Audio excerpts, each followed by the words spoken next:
ममता बनर्जी हैं, बंगाल की मुख्यमंत्री हैं, वो एक खुद महिला हैं और लगातार आप पिछले कुछ दिनों से देखेंगे कि लगातार महिलाओं पे अत्याचार होते जा रहे हैं। और पहले संदेश खाली में हुआ, उसके बाद कल परसों की घटना है जिसमें एक डॉक्टर को बेरहमी से उनके साथ बलात्कार करके मार दिया गया, उसको भी बचा रही है सरकार। ये तो हाई कोर्ट ने, कलकत्ता के हाई कोर्ट ने इस तरह से इंटरवेन करके सीबीआई को केस ट्रांसफ़र कर दिया है और सीबीआई ने आनन फानन में ये मामला उठा भी लिया है।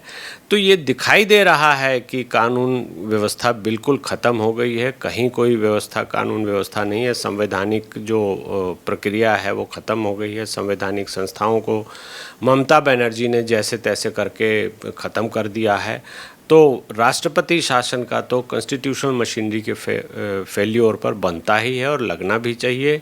जब ये हो रहा है बंगाल में तो किसी ने नहीं बोला, धीरे से भी नहीं बोला कि मुख्यमंत्री को त्यागपत्र दे देना चाहिए। ये जो भी गठबंधन के लोग हैं उनके दोहरे मापदंड, उनका जो दोहरा चेहरा है, उनका जो दोगला स्वरूप है राजनीति का, वो दिखाई दे रहा है। बंगाल में एक ऐसी पार्टी का शासन है जो उनसे हाथ मिलाकर गुपचुप तरीके से बंगाल के हिंदुओं को प्रताड़ित कर रही है और वोट की राजनीति में वो इतनी नीचे गिर गई हैं कि वो कुछ भी करने को तैयार हैं। जो बंगाल की पुलिस है वो उनकी पार्टी की लाइन पर चल रही है और पुलिस का काम ऐसा नहीं है। पुलिस को लॉ एंड ऑर्डर सबके हिसाब से बराबर रूप से मेंटेन करना चाहिए। उमेश सर, पश्चिम बंगाल में लगातार महिलाओं के खिलाफ जिस तरीके से अत्याचार बढ़ रहा है, पहले संदेश खाली का मामला सामने आया और अब एक डॉक्टर महिला के साथ पहले रेप किया गया और फिर हत्या कर दी जाती है। बावजूद इसके ममता बनर्जी की सरकार आरोपियों को बचाने की कोशिश कर रही है। हालांकि कलकत्ता हाई कोर्ट की तरफ से मामला सीबीआई को ट्रांसफर कर दिया गया है, पर फिर भी कहीं ना कहीं ये सवाल उठाए जा रहे हैं कि ममता बनर्जी आखिरकार आरोपी और महिलाओं को सुरक्षित क्यों नहीं रख पा रही हैं पश्चिम बंगाल में। तो क्या पश्चिम बंगाल में राष्ट्रपति शासन लग जाना चाहिए? देखिए, सबसे जो दुखद बात यह है कि जो ममता बनर्जी हैं, बंगाल की मुख्यमंत्री हैं, वो एक खुद महिला हैं और लगातार आप पिछले कुछ दिनों से देखेंगे कि लगातार महिलाओं पे अत्याचार होते जा रहे हैं। और पहले संदेश खाली में हुआ, उसके बाद कल परसों की घटना है जिसमें एक डॉक्टर को बेरहमी से उनके साथ बलात्कार करके मार दिया गया, उसको भी बचा रही है सरकार। ये तो हाई कोर्ट ने, कलकत्ता के हाई कोर्ट ने इस तरह से इंटरवेन करके सीबीआई को केस ट्रांसफ़र कर दिया है और सीबीआई ने आनन फानन में ये मामला उठा भी लिया है। तो ये दिखाई दे रहा है कि कानून व्यवस्था बिल्कुल ख़त्म हो गई है, कहीं कोई व्यवस्था, कानून व्यवस्था नहीं है। संवैधानिक जो प्रक्रिया है वो ख़त्म हो गई है। संवैधानिक संस्थाओं को ममता बनर्जी ने जैसे तैसे करके ख़त्म कर दिया है। तो राष्ट्रपति शासन का तो कॉन्स्टिट्यूशनल मशीनरी के फेल्योर पर बनता ही है और लगना भी चाहिए। और अब ये बात अलग है, पॉलिटिकली केंद्र सरकार को ये सूट करेगा नहीं करेगा, बहुत सारी बातें हैं। अगर वहाँ केंद्र सरकार से वहाँ राष्ट्रपति शासन लगाया जाएगा तो सब लोग जो उनके सपोर्टर हैं, जो इंडी गठबंधन वाले लोग हैं, जो कि चुप हैं, जो अब बड़ा दुखद है कि ये जैसे ही अलीगढ़ में, उन्नाव में घटना हुई तो ये मुख्यमंत्री जो उत्तर प्रदेश के थे उनके खिलाफ शुरू हो गए कि उनको त्यागपत्र दे देना चाहिए। जब ये हो रहा है बंगाल में तो किसी ने नहीं बोला, धीरे से भी नहीं बोला कि मुख्यमंत्री को त्यागपत्र दे देना चाहिए। ये जो भी गठबंधन के लोग हैं उनके दोहरे मापदंड, उनका जो दोहरा चेहरा है, उनका जो दोगला स्वरूप है राजनीति का, वो दिखाई दे रहा है और ये बहुत ही दुखद है हमारे देश में इस तरह से होना, इस तरह की घटना का होना। और उस पर से भी राज्य सरकार, उससे भी ज़्यादा दुखद ये है कि राज्य सरकार उन जो लोग इन्वॉल्व हैं उनको बचाने के लिए या तो बातों को, कानूनी प्रक्रिया को डाइवर्ट कर रही है या तो बहुत स्लो चल रही है कि कहीं कुछ करेंगे, देखेंगे।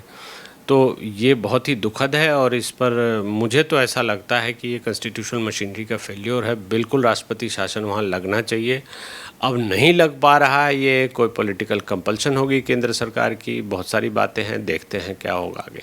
सर वैसे अगर राष्ट्रपति शासन की बात करें तो वैसे कौन कौन से प्रावधान हैं और आज जो बंगाल की स्थिति है, क्या वहां पर अगर राज्यपाल चिट्ठी लिखकर देते हैं या हालातों का जायजा लेकर गृह मंत्रालय को रिपोर्ट देते हैं तो क्या पश्चिम बंगाल में राष्ट्रपति शासन लग सकता है या फिर अपने राज्य को किन्हीं तमाम चीज़ों के चलते ममता बनर्जी बचा सकती हैं या फिर उनकी मुश्किलें खड़ी हो जाएंगी अगर राज्यपाल ने रिपोर्ट बनाकर गृह मंत्रालय को भेजी तो? देखिए, स्टेट का प्रशासन मुख्यमंत्री चलाता है। राज्यपाल वहाँ से एक रिपोर्ट, एक असेसमेंट करेंगे। चूँकि मुख्यमंत्री इलेक्टेड गवर्नमेंट होते हैं तो अगर कोई लॉ एंड ऑर्डर की प्रॉब्लम है, कॉन्स्टिट्यूशनल मशीनरी का फेल्योर है, तो राज्यपाल महोदय महामहिम राष्ट्रपति को एक रिपोर्ट देंगे कि यहाँ पे ये चीज़ें हो रही हैं जिसके कारण मुझे ऐसा लगता है, मैं आपको रिपोर्ट कर रहा हूँ कि यहाँ पे कॉन्स्टिट्यूशनल मशीनरी का फेल्योर हो गया है और हमारे संविधान में ये 356 में ये शक्तियाँ दी गई हैं। तब महामहिम राष्ट्रपति उन सारी चीज़ों को देखते हुए और राष्ट्रपति शासन लगा सकते हैं, लेकिन वहाँ पर ममता बनर्जी को हटाया नहीं जाएगा। असेंबली जो होती है वो सस्पेंडेड एनिमेशन में आ जाती है। तो जब तक राष्ट्रपति शासन रहेगा तब तक शक्तियां सारी मुख्यमंत्री के हाथ से चली जाती हैं और राष्ट्रपति द्वारा गवर्नर के थ्रू डायरेक्टली वहाँ पर प्रशासन को चलाया जाता है। और चूँकि ये कॉन्स्टिट्यूशनल मशीनरी के फेलियर का विषय होता है, इसलिए गवर्नर के थ्रू ही सब चलता है और राष्ट्रपति महोदय ही अधिकृत करते हैं वहाँ पर राष्ट्रपति शासन के लिए। तो ये मुझे लगता है कि ये इसके पहले भी कई राज्यों में हो चुका है और ये एक अच्छी व्यवस्था है। जब भी एक्सट्रीम में इस तरह से हो जाए, आप जो देखते हैं जो भी संदेश खाली में हो रहा है या अब हो रहा है कलकत्ता में, जो मेडिकल कॉलेज में डॉक्टर का रेप हुआ, मर्डर हुआ, तो ये दिखाई दे रहा है कि वहाँ पर सरकार पर इनकी पकड़ नहीं है, लॉ एंड ऑर्डर का फेल्योर है। जब जो चाहे क्राइम कोई भी कर रहा है और पॉलिटिकल ड्रामेबाजी हो रही है, तो वैसी दशा में केंद्र सरकार को आगे बढ़कर राष्ट्रपति शासन वहाँ पर लगाना चाहिए। मुझे ऐसा लगता है। अब ये क्यों नहीं हो रहा, क्या नहीं हो रहा, वो तो राजनीतिक कारण हो सकते हैं, उसके बारे में हम बहुत कुछ बोल नहीं सकते, कयास ही लगा सकते हैं, लेकिन ये बहुत ही दुखद है और हमारे संविधान की धज्जियां उड़ाई जा रही है। लगातार सर अगर जनता की बात भी करें तो ये सवाल भी उठ रहे हैं कि एक तरफ टीएमसी जिस तरीके से आरोपियों को बचाने की कोशिश कर रही है, तो जब तक इस पूरे मामले में सीबीआई की एंट्री हो चुकी है तो ममता बनर्जी को अपने पद से इस्तीफा दे देना चाहिए कि जाँच जो है वो निष्पक्ष तरीके से हो पाए, क्योंकि कहीं ना कहीं बंगाल की जो पुलिस है वो भी इस पूरे मामले में उतरी हुई है। दूसरा सवाल मेरा ये भी है सर कि लगातार जिस तरीके से पश्चिम बंगाल में हिंदुओं के खिलाफ जो लगातार हम कहें कि हिंसा जो है वो हमने कुछ पिछले सालों में बढ़ती हुई देखी है।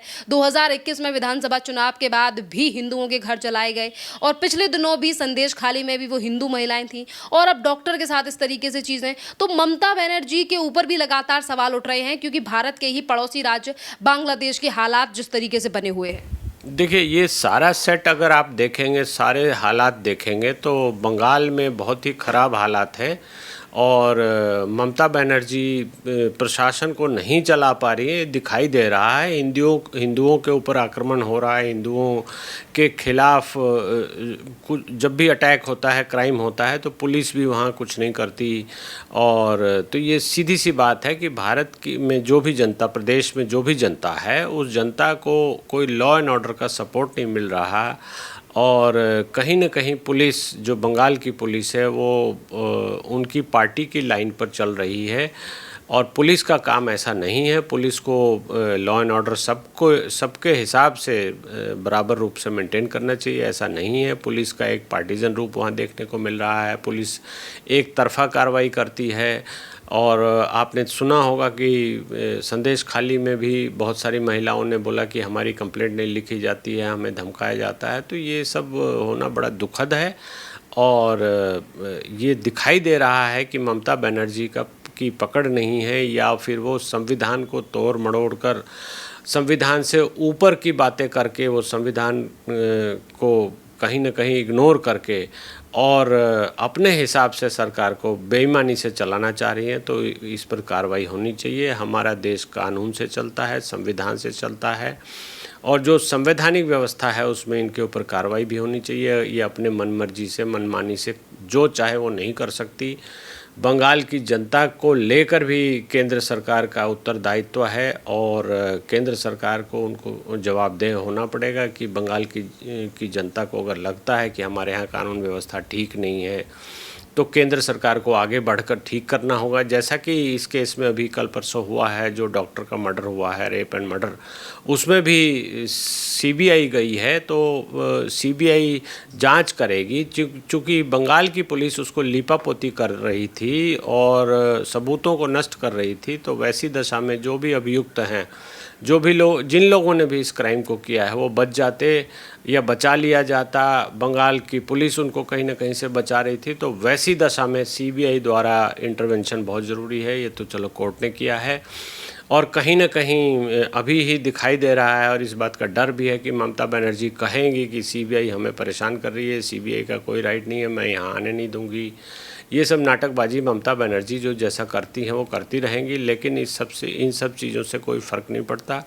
जो संवैधानिक व्यवस्था है वो चलेगी, चलनी चाहिए और भारत के हर नागरिक को इस संविधान के अंदर जो प्रदत्त शक्तियां हैं उनसे उनको जो भी उनकी सुरक्षा संरक्षण उनकी जिम्मेवारी है। केंद्र सरकार की भी जिम्मेवारी है, राज्य सरकार की भी जिम्मेवारी है। अगर राज्य सरकार इस दायित्व का निर्वहन करने में नहीं काबिल रहती तो वहाँ पर केंद्र सरकार द्वारा राष्ट्रपति शासन लगाना भी चाहिए। और ममता बनर्जी कैसे कैसे क्या कर रही हैं, ये सब बहुत ही गंभीर चिंता का विषय है। इसमें आप देखेंगे कि जो बांग्लादेश का जो अभी पिछले हफ्ते में जो हुआ है, उसके बाद वहाँ से लोग भाग कर आए हैं, तो ये देखने वाली बात है कि बांग्लादेश में जो 22% हिंदू थे वो घट के 8% रह गए हैं। कहाँ गए, कहाँ भाग कर आए? बंगाल में ही लोगों के रिलेटिव्स थे, बंगाल के लोगों का रिलेशन था वहाँ पर। तो बंगाल में जो जनता है, हिंदू जनता है, उनको गंभीरता से इस विषय पर सोचना होगा कि ऐसे तो हम भी बंगाल से भी गायब हो जाएंगे, क्योंकि ये बंगाल ही था, पूर्वी बंगाल का भाग था। ये इसको पूर्वी बंगाल भी बोलते थे, तो ये बाद में बांग्लादेश बना। और इस तरह की जो वहाँ कत्लेआम हो रहा है, इस पर गंभीर चर्चा करने की विषय है ये। और गंभीरता से बंगाल के लोगों को सोचना पड़ेगा कि ये क्या हो रहा है, हमारे भाई बंधुओं के साथ क्या हो रहा है, और इसका सॉल्यूशन बंगाल की जनता ही निकालेगी।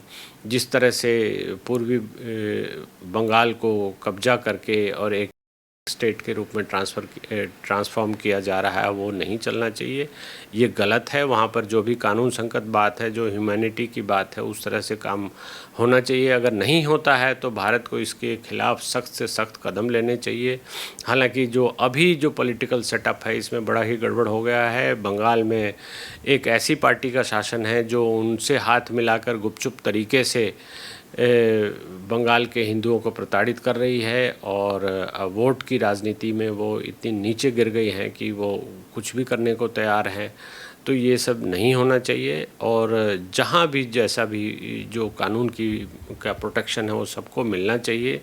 किसी को भी अनसेफ नहीं फील करना चाहिए, किसी के ऊपर अनायास आक्रमण नहीं होना चाहिए, किसी को भी फोर्स्ड कन्वर्जन के लिए मजबूर न किया जाना चाहिए। तो ये सब बहुत आवश्यक चीज़ें हैं, नहीं तो बंगाल के लोगों को की हालत ख़राब रहेगी। और उन वहाँ पे जो भी लोग हैं उनको, नागरिकों को बैठकर गंभीरता से सोचना होगा कि ये हमारे साथ क्या हो रहा है। बहुत बहुत धन्यवाद सर।